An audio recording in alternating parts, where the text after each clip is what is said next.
The family of 9-year-old Ezra Blount, who lost his life after being severely injured at Travis Scott's Astroworld festival, has now decided they will not accept any of Mr. Scott's money for funeral expenses. According to Rolling Stone, Travis Scott had extended this offer to pay for all of Ezra's funeral expenses after Blount passed away on November 14th. He had been in critical condition since the event on November 5th, though. In a statement, the Blount family lawyer Bob Hilliard said, "Your client's offer is declined. I have no doubt Mr. Scott feels remorse. His journey ahead will be painful. He must face and hopefully see that he bears some of the responsibility for this tragedy." And in a turn of events, Travis Scott is also being represented by a new lawyer. His new lawyer, Daniel Petrocelli, said in a statement, "Travis is devastated by the tragedy that occurred at the Astroworld Festival and grieves for the families whose loved ones died or were injured. Travis is committed to doing his part to help the families who have suffered and begin the long process of healing in the Houston community. Toward that end, Travis would like to pay for the funeral expenses for Mr. Blount's son." Scott's new lawyer is famous for representing Fred Goldman at the wrongful death trial that found O.J. Simpson civilly liable for the deaths of Ron Goldman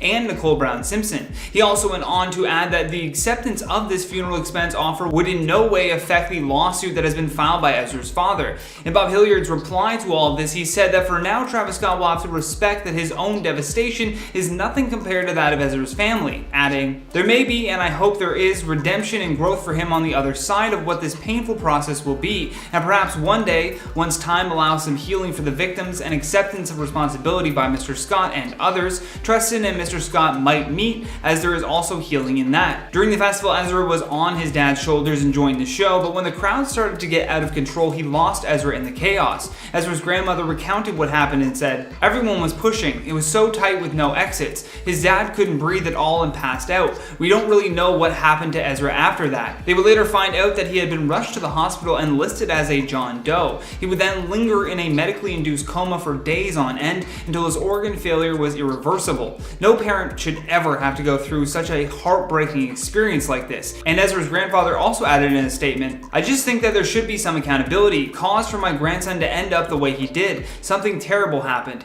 He's a small, innocent child. He didn't deserve that. He didn't deserve it at all." And despite not taking Travis Scott's offer for funeral expenses, the family of Ezra do have a lawsuit filed against Travis, Live Nation, Score More Management, and others involved in the event. The lawsuit also alleges that there was gross negligent conduct that resulted in Ezra's death while at Astroworld. In the lawsuit, they are seeking monetary relief of over $1 million, and also that there was negligence in a great number of aspects, including crowd control, failure to provide proper medical attention, hiring, training, supervision, and retention. Live Nation also said that they will continue to support and assist local authorities with their ongoing investigation, adding that it will help both the fans who attended and their families get the answers that they deserve. Following the Astroworld tragedy, Travis Scott's problematic behavior is getting exposed, along with things that he hoped the public would never see. In at number 10, Shane Morris. Following the Astroworld tragedy, Travis Scott's former colleague Shane Morris came forward to expose that Scott left him in the middle of a medical emergency. A tweet went viral days after the tragedy that brought this incident up again for those who had not heard it. Then an old Tumblr post from Shane Morris stated that Travis left him for dead after he had a seizure at a recording studio. Shane wrote that Travis and some of his friends were in a studio late at night, partying and making music. Then when Morris had a seizure, Travis decided to leave him instead of getting him the help that he needed. Morris wrote, quote, "You know what Travis Scott did? He left. He and his friend Tony left me. I eventually ended up at the hospital that night, but Travis couldn't be bothered." The pair were not strangers either and had been working together for years beforehand, making the betrayal even more painful. Apparently after that, Travis decided he didn't want Morris to manage him because apparently Travis didn't want a manager that has seizures. And at number 9, Paralyzed Fan. As we've said before, Travis has encouraged reckless behavior at his concerts, but things went too far in 2017 at a New York City venue. Kyle Green, who claims he was allegedly pushed off a balcony, suffered significant injuries that left him paralyzed from the fall. He says that he was pushed off a balcony by the surging crowd and blames Travis Scott. Recalling the incident, Green said, quote, "I fell and hit the floor. Before I knew it, I was surrounded by security guards who scooped me up. Travis Scott was yelling at his security guards to bring me to the stage. They didn't put a backboard or a neck brace on me or anything. They just kinda lifted me up and pulled me around." Then they dropped me in front of the stage. Travis did not push for Green to get help, but rather egged on the situation and made things worse. Bragged about injured fans. Recently, TMZ uncovered that Travis had multiple images of his fans either passed out or even deceased on his Instagram page and seemed to be promoting the reckless behavior. In resurfaced Instagram posts, Travis took photos of his seriously injured fans and praised them for committing to the rage. I can't show you the photos, but they were still up on his Instagram page when TMZ first reported this. The posts are from 2014 and 2015, and they both show a person passed out on the ground. One photo showed a person laying on the floor not moving, with their eyes open. It looked as if the person was deceased, and Travis captioned it WTF.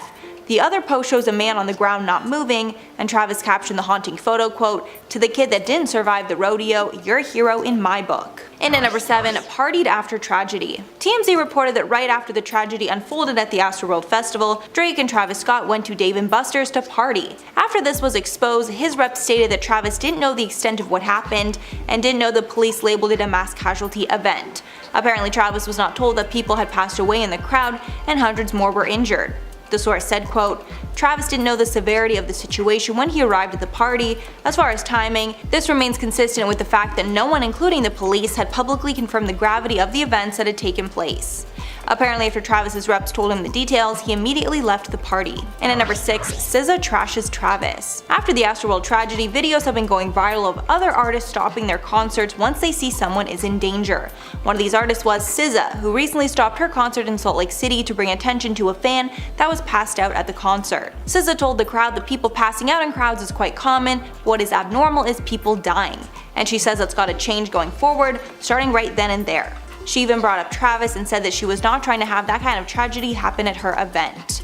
This is the first of many of these videos coming out, and it's clear that artists believe they should stop the show if needed. Halfway number 5, warned by police. Following the tragedy, it was exposed that Travis had actually been warned by the police to not get the crowd too rowdy. Apparently, police knew of his history and didn't want mayhem to break out. Houston Police Chief Troy Finner said in a tweet, quote, "I met with Travis Scott and his head of security for a few moments last Friday prior to the main event. I expressed my concerns regarding public safety and that in my 31 years of law enforcement experience, I have never seen a time with more challenges facing citizens of all ages, to include a global pandemic and social tension throughout the nation." Apparently, the chief also told Travis to be mindful of his social media activity, as he had been known to tell attendees to break down barriers of concerts. A source told the New York Times the chief's concerns were specifically over the crowd's energy, and for months, concert organizers braced themselves for chaos, knowing that Travis's crowds could be difficult to control. And at number 4, petition to stop Coachella performance. A petition has been created calling on the co-founder of the Coachella Valley Music and Arts Festival, Paul Tollett, to drop Travis Scott from the event that will be held in April of 2022. The Change.org petition was created weeks ago by Sendero Secreto. The summary of the petition states, quote, "With the recent tragic and unnecessary death of Travis Scott's Astroworld concert, due to Scott's own gross negligence and sheer lack of compassion for human life, we ask AEG, Paul Tollett, and Golden Voice to remove him as a performer at all their festivals." The petition now has over 20,000 signatures. The creator also addressed Travis's video apology, saying it was clear that Travis is trying to avoid blame and he didn't think that Scott was being genuine in the video. And at number 3, GQ video on raging. Before the Astroworld Festival, Travis was known for his high-energy concerts where he would encourage the crowd to rage with him. Now an old GQ video on the subject of raging is resurfacing. In the 2015 interview called How to Rage with Travis Scott, he explained his high-energy raging came from his love of wrestling as a kid, saying that since he was 6 he loved wrestling and wants his concerts to feel like the WWE. He added that he can perform anywhere, saying, quote, "I just need air and a mic. I don't need a stage to effing perform, no. We just need something to stand on. It could be somebody." And obviously, following the tragedy, the fact that he said standing on top of someone else is something people could do is very alarming. And at number 2, cringy Kylie interview. This one isn't related to the Astroworld event, but this Kylie Travis GQ interview from 2018 is probably the cringiest thing I've ever seen, and the comments of the video reflect that. This was one of the first press interviews the couple did when they started dating, and I don't think anyone will ever forget it. The structure of the interview is that Kylie asked Travis 23 questions about herself to see if Travis knew the correct answers. In the end, Travis got 20 out of the 23 questions right, but anyone that actually watched the interview knows that's only because Kylie would basically change her answers so that Travis would be right. In reality, it seemed that Travis hardly knew anything about her, and it was really cringy watching Kylie try to get the right answers from Travis. And finally, number 1, encourage fans to defy safety protocols. Travis's reputation for rowdy performances was cemented in 2015 during the Lollapalooza festival in Chicago. When he took the stage, things got so rowdy the performance was stopped only minutes after it started, and police charged him with disorderly conduct, saying that he was encouraging fans to jump barriers and rush the stage in defiance of festival security measures. Travis reportedly said to fans, quote, "Middle finger up to security right now." Then in 2017, he was arrested in Arkansas and was accused of inviting fans to bypass security and rush the stage at a show. No injuries were reported, but it proves that he does not care about the safety or security of fans. He just wants to have the craziest shows possible. Travis Scott is not new to the world of controversy, and therefore celebrities warning the public about him is nothing new to him either. Not every music show is the same, but for Travis, he sought to make his show the most unique. His shows became known for their aggressive mosh pits, and more often than not, Travis would post about concert goers who injured themselves at his shows. Today, though, we're going to be taking a look at all of the warnings that we missed in regards to Travis Scott. For starters, we have to start with someone that had close ties with Travis Scott, but you definitely wouldn't call him a celebrity. Travis Scott's former manager Shane Morris actually tried to warn people about Travis a long time ago. For almost 2 years, Shane had been managing Travis and working with him to build him up in the music industry. However, early on when they were working together, Shane caught Travis trying to steal a bounce from a session that he and music producer Nelson London were working on. He had come to Shane's apartment in Beverly Hills and started screaming at him when he was caught and said, "I've got a meeting with T.I., Shane. I need that bounce. I need to show it to T.I." Shane explained to him that this isn't your music. If you're taking that session in, you need to go with Nelson because he did the majority of the production on that. However, perhaps the worst character move that Travis could have made wasn't stealing at all. It was not helping a friend when they needed them the most. This Shane guy helped Travis out so much in the beginning, but when he needed help, Travis dipped. Shane goes on to say that one night while they were in the studio having a party, music was playing, we were all having fun, and then I did what all epileptic people do from time to time. I had a seizure. You know what Travis Scott did? He left. He and his friend Tony left me. I eventually ended up at the hospital that night, but Travis couldn't be bothered. Then on top of that, when he recovered, Travis explained to him that he didn't want a manager that was going to be having seizures, which really set Shane off. He goes on to say, "I exploded. If there's one thing you don't do, it's use my disability against me as a reason to say I'm not worthy in my business." Travis Scott is the kind of person who discriminates based on disability. He steals from the musicians around him, then he manipulates people into thinking he did it all on his own.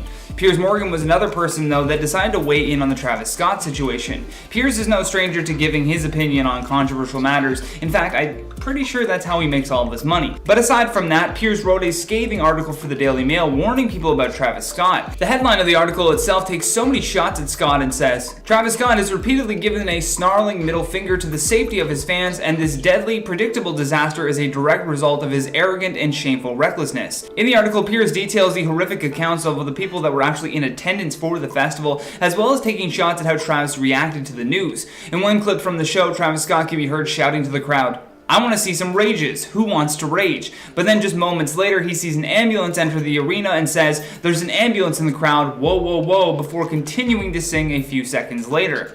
This was viewed as something that only provoked the crowd to engage in more chaos, which led to Piers giving the warning to people that Mr. Scott's shocked disbelief of what happened was disingenuous, self-protective claptrap. His words, not mine. The interesting thing about this warning, though, was that he also brings up an incident involving Travis in 2015. If you didn't know, Travis Scott pleaded guilty to a charge of reckless conduct after urging fans to jump over safety barricades during Lollapalooza.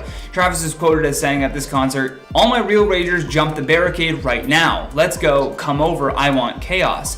And he got exactly what he wanted. Hundreds of fans stormed over those barricades and charged towards the stage. The only reason a disaster was avoided in this scenario, though, was because the safety officials at the event were able to act fast. The Office of Emergency Management even weighed in on what happened that night and said, "The performer played one song and then began telling fans to come over the barricades. Due to the security's quick response, the situation was remedied immediately and no fans were injured." Another person who had issues early on with Travis Scott was Kris Jenner. Travis Scott and Kris Jenner already were not in a good place. Now, this most recent incident is definitely going to be testing their relationship yet again. I don't think Kris is going to be acting very friendly towards Travis Scott after so many people threw shade at Kylie for attending and filming that ambulance that drove through the crowd. Back when there were allegations that Travis was cheating, a source close to the family told the press, "Kris is furious with Travis over his careless attitude with Kylie. Kris never sees Travis around, and when she does see him, Travis does not seem very present or engaged with the family." And now with his ties to Kylie affecting her business, it's pretty safe to say that these two won't be on good terms.